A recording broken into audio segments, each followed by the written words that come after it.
buenas noches, estamos comenzando la segunda edición de Panorama U. Hoy en un día especial, como decíamos, al mediodía, porque estamos cumpliendo el primer mes de vida de Panorama U, tanto de la primera como de la segunda edición. Este programa en el que buscamos a lo largo de media hora compartir con ustedes los temas que diariamente plantean los medios de comunicación y también las redes sociales.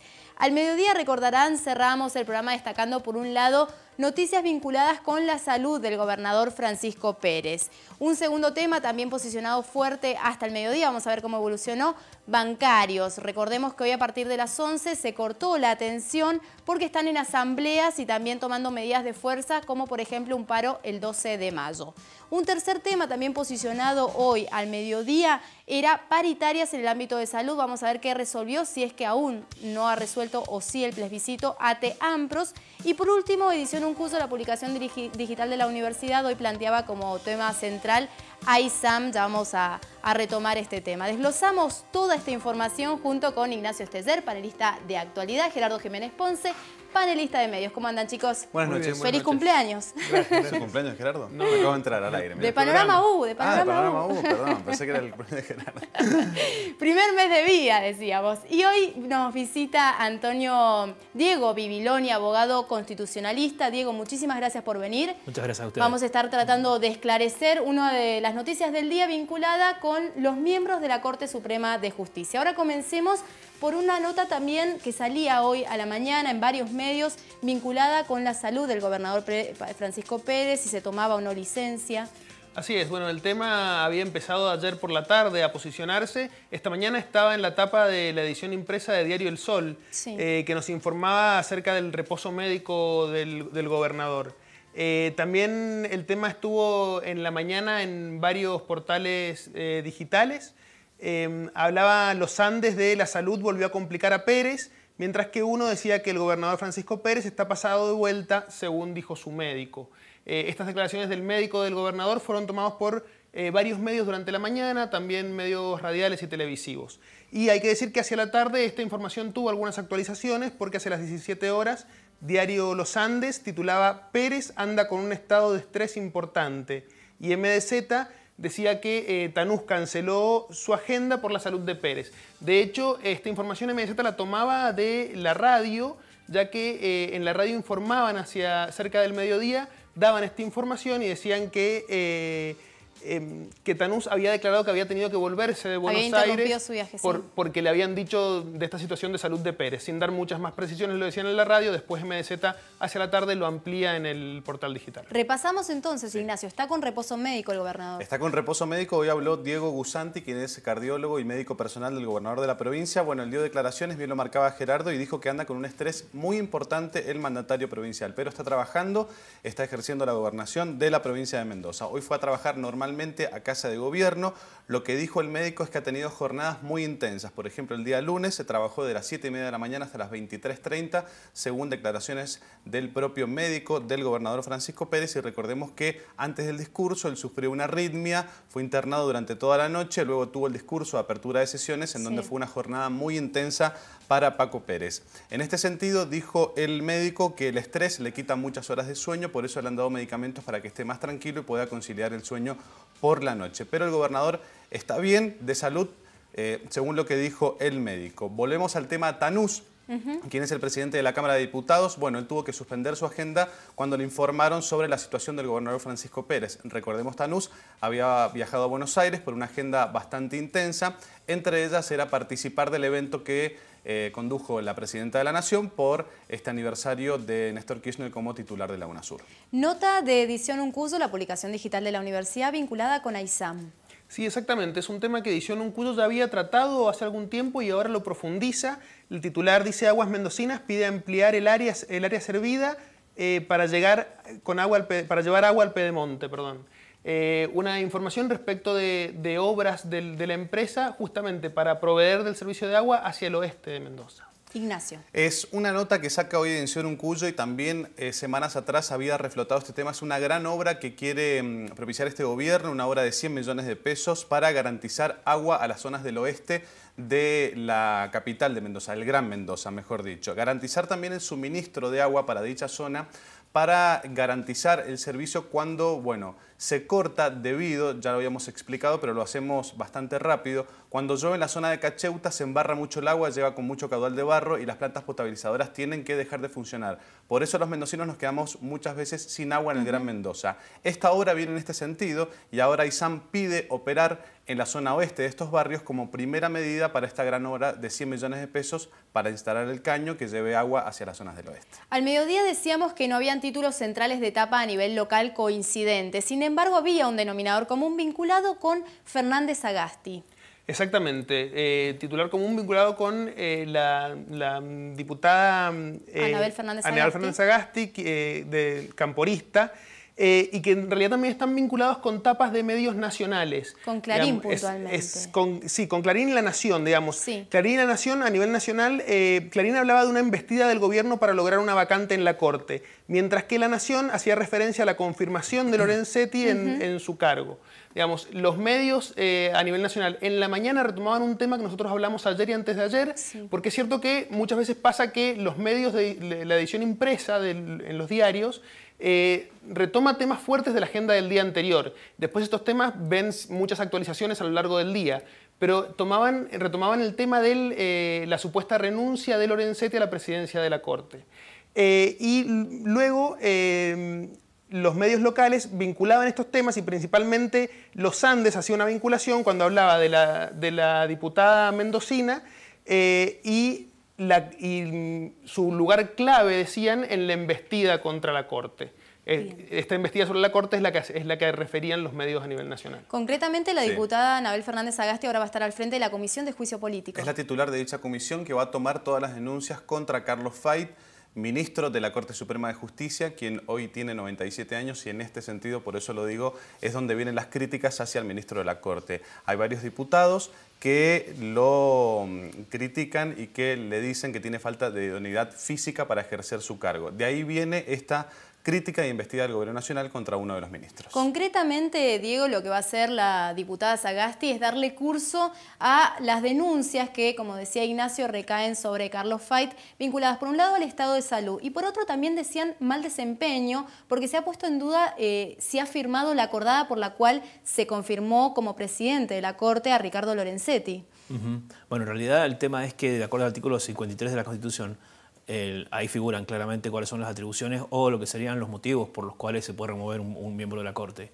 Cuando se habla de mal desempeño es lo suficientemente amplio como para no entender o decir poder de alguna forma abarcar todos los supuestos. Lo que pasa es que nunca se había planteado así tan concretamente el tema del deterioro de salud en relación con el mal desempeño. Entonces realmente habría que ver qué es lo que va a hacer la comisión, en este caso de juicio político, y sobre todo hasta dónde se puede evaluar, lo cual no cabe duda, una persona de 97 años, en la cual tampoco está en duda el prestigio que ha tenido Fait como juez. Claro, ¿no? Y sobre todo también como constitucionalista o como autor de libros, como doctrinario.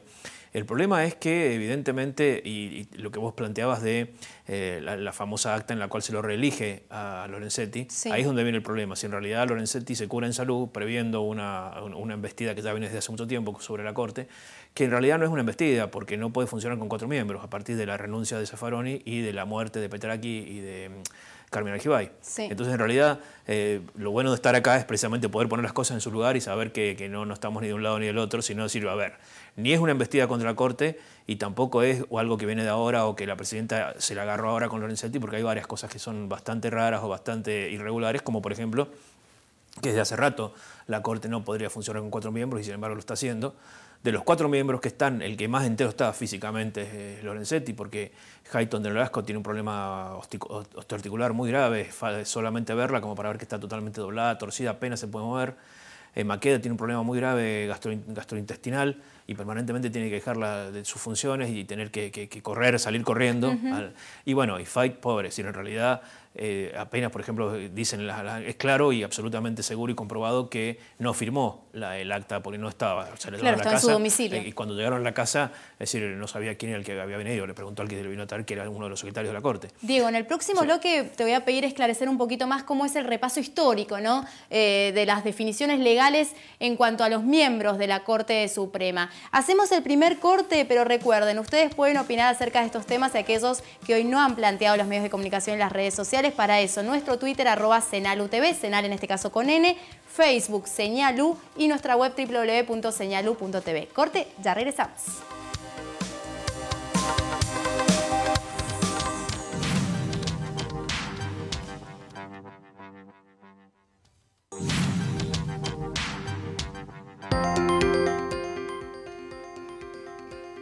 Una noticia que viene desde el mediodía es el conflicto con bancarios. Hicieron hoy paro a partir de las 11, ¿no? Con asambleas, movilizaciones. Así es, estaba anunciado esto ya. Hoy día a partir de las 11 no hubo atención en los bancos y esta información la reflejaban los medios en la mañana, tanto las radios, la televisión, pero también los portales online. Los Andes a las 8 de la mañana informaba esto. Hoy no hay bancos desde las 11 de la mañana precisamente. Luego en la tarde hubo algunas actualizaciones al respecto. Porque Sitio Andino a las 17 horas hablaba de la marcha de bancarios, exigen el 35% y rechazan cambio de agente financiero. Y uno a las 19 horas decía que los bancarios tampoco atenderán este jueves desde las 11. También salió a hablar Palazzo. Exactamente. En realidad lo que reflejaba MDZ a las 19 horas era de un cruce entre Palazzo y Kicillof por el fracaso de la paritaria. Este tema también lo retomaban las radios en la mañana. Hubo algunas entrevistas con el titular de la bancaria a nivel nacional, que es mendocino, Sergio Palazzo, y se referían a este tema justamente. Ampliamos. Bueno, la información es la que marcaban bien los diarios. Hoy hubo una asamblea de 11 a 13 horas. Estuvo resentida la atención en los bancos de la provincia de Mendoza y de todo el país. Están llevando a cabo una protesta. El gremio de bancarios. El 12 de mayo habrá un paro nacional de 24 horas. Y mañana, perdón, también continúa esto que a partir de las 11 no va a haber atención. Exactamente, porque siguen discutiendo, bueno, la situación laboral de los trabajadores. Con respecto a este versus entre Palazzo y Kicillof, Palazzo es el titular de la bancaria y dijo que el gobierno debe de dejar de hacer parches en materia de impuestos a las ganancias. El principal reclamo del gremio de los bancarios es la eliminación de cuajo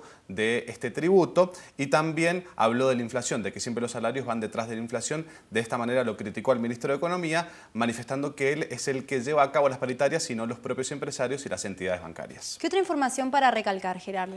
Bueno, hoy día fue bastante fuerte en la mañana el tema de las paritarias de la salud. Hoy día se definía por plebiscito, todavía no está definido, como lo decías al principio del programa, qué sucede con la paritaria de la salud, si los trabajadores de la salud aceptan o no la paritaria. Este tema fue tratado desde la mañana porque Diario Los Andes decía que va a haber 1.400 personas que van a pasar a la planta permanente del Estado en el caso de que los trabajadores de la salud acepten la paritaria.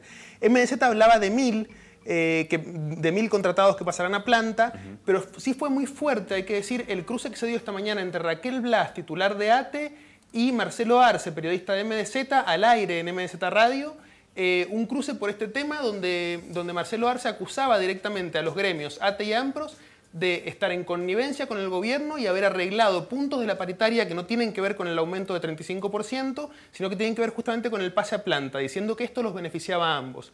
Este tema fue bastante comentado durante la mañana en MDZ, pero también un poco figuró en las redes, porque fue relevante y fue una discusión importante la que se dio. Concretamente, ¿cuál es la negociación que ahora están evaluando ATE AMPROS? Un aumento del 35% les ofreció el gobierno y esto es lo que están votando hoy trabajadores de la salud, tanto profesionales como los que están nucleados a ATE, quien lidera Raquel Blas. También la inclusión de contratados a pase a planta permanente de 1.400 claro, trabajadores. Ahí es la cifra que decía, que en algunos casos dicen 1.000 y otros 1.400. Porque ni el gobierno ni los gremios dan una cifra oficial, un comunicado sobre cuántos trabajadores son. Se habla entre 1.000 y 1.400 trabajadores. Es importante también recalcar este proyecto que enviaron los gremios que presentaron a los diputados de la legislatura sobre cómo se modifica el cálculo de ganancias en la provincia de Mendoza. Algo que ya el gobernador había anticipado que quería presentar mediante un proyecto de ley, pero sorprendiendo bastante que los gremios hayan sido los que hayan presentado una propuesta en la legislatura. Bien. ¿Otro tema, otra información de la tarde?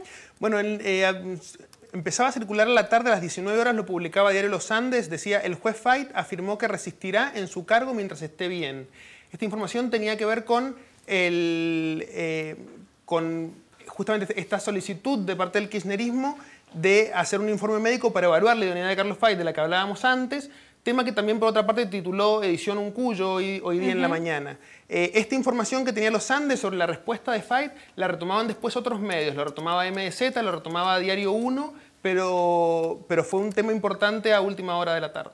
Diego, te pedí en el bloque anterior que ahora esclarezcamos un poco cómo ha sido la parte legal. En el 2006, Ignacio, ahí si querés podés aportar, en el 2006 se sancionó, se convirtió en ley un proyecto impulsado por Cristina Fernández de Kirchner. Exactamente, de reducir de 9 a 5 los miembros de la Corte Suprema de Justicia de la Nación. En ese entonces habían 7. Entonces, el tema era que no se podía pasar de 9 a 5 de golpe, claro, más allá de los que habían renunciado de lo que era la mayoría menemista de 9. Claro. Es decir, esa transición de 9 a 5 iba a ser gradual a medida que fueran renunciando, a medida que se fueran yendo. Entonces habían quedado 7 después. Claro. El tema es que el año pasado, sorpresivamente para todos, 3 miembros, o sea, 2 fallecieron, Petraki y renunció Zaffaroni. Claro. Entonces, es decir, de golpe cambian el tema de las mayorías, que es el gran problema. Y es decir, la Corte está bien constituida teóricamente, en este momento está, además de mal constituida, el gran problema es si le va a pasar algo a Fait, supongamos por su edad, independientemente está embestida de la Corte, es decir, no hay mayoría para votar, pues en 5 la mayoría son 3, Lorenzetti tendría que votar por él mismo. En cuanto a decir, el gran problema es que no nos quedamos sin mayoría y no podría salir ninguna sentencia o no haber ningún juez que pudiera votar en disidencia. ¿Y por qué todo el conflicto ahora en torno al pliego? A la designación. Es que en realidad ya es donde viene un poco, yo creo que la gran oportunidad de mostrar la grandeza política de todos lados, porque es decir, tiene que ser una forma de negociar absolutamente enriquecedora. ¿Por qué? Pues decir, porque ni es que la presidenta, porque la oposición no se da cuenta que este juez que puede ser nombrado cualquiera, es decir, con la mayoría calificada que pide la Constitución, que es las 2/3 partes de la Cámara de Senadores, va a trascender lo que va a hacer este gobierno. Sistemáticamente la oposición está decidida a no nombrar a nadie, que por lo menos hasta que termine este mandato, y en realidad lo que está entorpeciendo es el funcionamiento de la justicia, que trasciende precisamente el tema de lo electoral. Claro, recordemos que por parte del gobierno es la presidenta quien tiene que designar a alguien para que ocupe la Corte Suprema de Justicia. Designó a Roberto Carles, pero el pliego nunca entró al Senado porque ya la oposición había manifestado que iba a votar en contra. Es bien lo que marca el... Claro, en realidad el proceso es propuesta del Poder Ejecutivo con el acuerdo del Senado de las 2/3 partes de los miembros que votan, pero además una de las cosas importantes que agregó Kirchner en el 2003 fue con el decreto 222, que es decir, la Constitución del 94 habla de una audiencia pública. Lo que se amplió en aquel momento era una audiencia pública abierta a todo el público en general, no solamente a los medios de difusión, sino que el que quisiera poder hacer una objeción la podía hacer de cualquier manera, y es la primera vez que se nombran jueces de la Suprema Corte con ese mecanismo, e incluso lo que hablábamos fuera del aire, es decir, también 2 mujeres, que fue realmente revolucionario para ese momento. Y con ese decreto, por primera vez se ponen autolimitaciones al Poder Ejecutivo a la hora de designar o seleccionar a los jueces, a los miembros de la Corte. No, es que en realidad ya está autolimitado, está en la Constitución. Sí se modifica algo en la Constitución del 94. ¿Qué se modifica? Y se modifica que, por ejemplo, que por eso Zaffaroni tuvo que renunciar. El tema de que la vieja Constitución de 1853 hablaba de que los jueces duraban en su cargo mientras durara su buena conducta, y es lo que pasa con Fait. Es decir, que tiene 97 años y es anterior a la Constitución del 94. En la Constitución del 94, por eso que él no está en ese filtro. Claro, el límite que se pone es los 75 años. Que es decir, el presidente tiene dentro de sus facultades, en el artículo 99, inciso 4, la posibilidad de nombrar a los jueces, por supuesto con el acuerdo del Senado y con una audiencia pública, pero hasta los 75 años. Si a los 75 años ese juez quiere volver a ser nombrado, tiene que volver a hacer todo el proceso anterior de la audiencia pública, de la mayoría, de los senadores, y es lo que pasó con Zaffaroni, llegó a los 75 años y tuvo que renunciar. Bien, de esta manera nos vamos al último corte, ya regresamos con el cierre. La conclusión final aquí en Panorama U, segunda edición.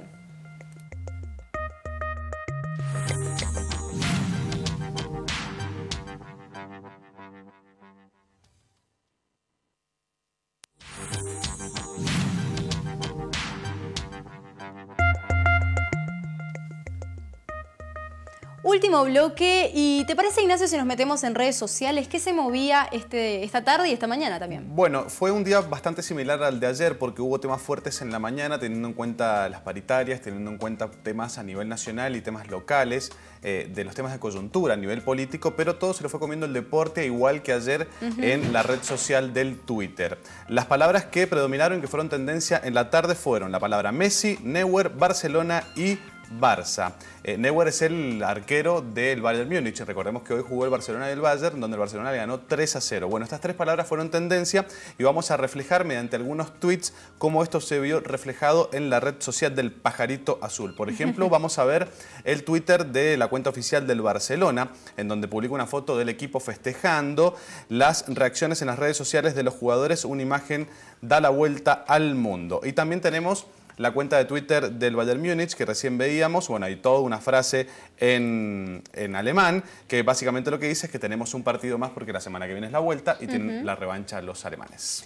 Plano político se vuelve a colar en los medios, ¿no, Gerardo? Exactamente. Un tema, en verdad, de política nacional figuraba hoy día en las actualizaciones de las 17 horas de tanto de Diario Los Andes como de Diario 1. Diario Los Andes, los dos hablaban de Randazzo y Kicillof, ¿no? Hablaba Diario Los Andes de la recepción de un tren con productos mendocinos en Buenos Aires y Diario 1 hacía hincapié en el hecho de que Randazzo evitó confirmar si Kicillof será su compañero de fórmula, será candidato a vicepresidente. Ignacio. Bueno, estuvieron juntos, recibieron la primera carga de productos mendocinos allí en el Mercado Central de Buenos Aires y Randazzo no dijo nada con respecto a quién va a ser su vice. Sigue el suspenso. Sigue en suspenso. Y recordemos también que la presidenta tampoco designa un candidato oficial del Frente para la Victoria. Así que por eso me parece que en este sentido Randazzo no quiso decir quién es su vicepresidente porque no se sabe quién va a ser el candidato oficial del Frente para la Victoria. Recordemos que Scioli en las encuestas mide más que Randazzo. Tenemos novedades vinculadas a noticias con el gobernador también. Sí, exactamente. Dos noticias distintas pero que están vinculadas. En primer lugar, informaban varios medios, los Andes lo tenía en portada, decía que se desembolsarán más de 64 millones para comprar 185 móviles policiales y 12 ambulancias. Hablaba así de la aprobación por parte de la Cámara de Diputados de un gasto fuera de presupuesto.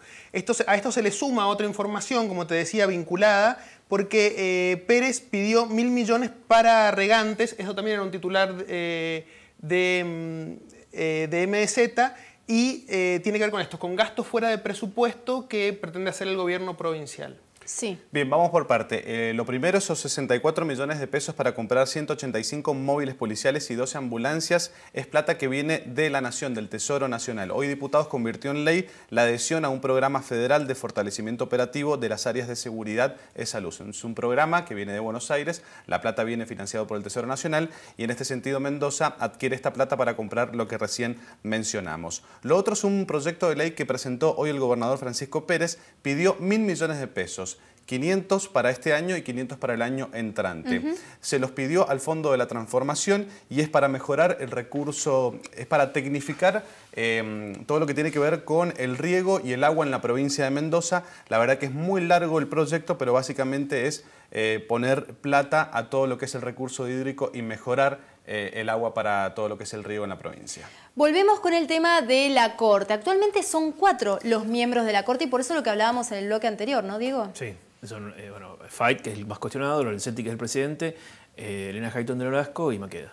Bien, ¿por qué es importante trascender lo que es un año eleccionario en pos de designar a un nuevo juez para cumplir con los 5 jueces? Y precisamente porque la Corte Suprema de Justicia en todos los gobiernos está por encima de lo que sería la pelea judicial, la pelea permanente o lo que sería la coyuntura electoral, y está como garantía, más allá del color político del gobierno que esté en turno. Yo creo que lo importante acá, lo que está haciendo falta es una negociación madura, una negociación enriquecedora y mirar para adelante, pensar un poco más en la República, un poco más en la democracia y no tanto en los egoísmos personales. Y como abogado, ¿qué te parece esta de Lorenzetti, adelantar las elecciones? Tema que hemos discutido aquí en realidad yo creo que está dando vueltas hace mucho tiempo la posibilidad de aumentar los miembros de la Corte.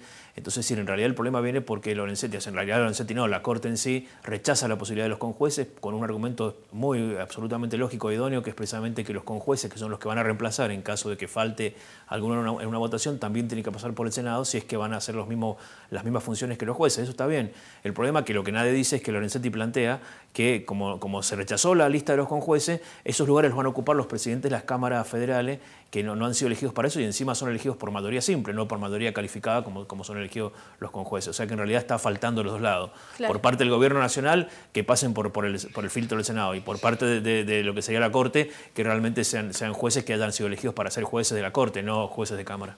Diego, muchísimas gracias por venir. Gracias a ustedes por invitarnos y por abrir estos programas y estas charlas de esta manera. Un placer. Gracias Ignacio, gracias Gerardo. ¿Y qué nos deja esta jornada? Por un lado, como decíamos, tema del día, Carlos Fait, la salud, estas pericias psicofísicas que se van a realizar y todo el debate en torno a los miembros de la Suprema Corte de Justicia. Por otro lado, paritarias, ATE, AMPROS. En estos momentos se está decidiendo el plebiscito. Vamos a ver qué sale mañana en los medios en relación con la resolución que que tome el gremio de la salud. Y un tercer tema hoy ha sido la salud del gobernador Francisco Pérez, que está con reposo médico, pero obviamente sigue trabajando.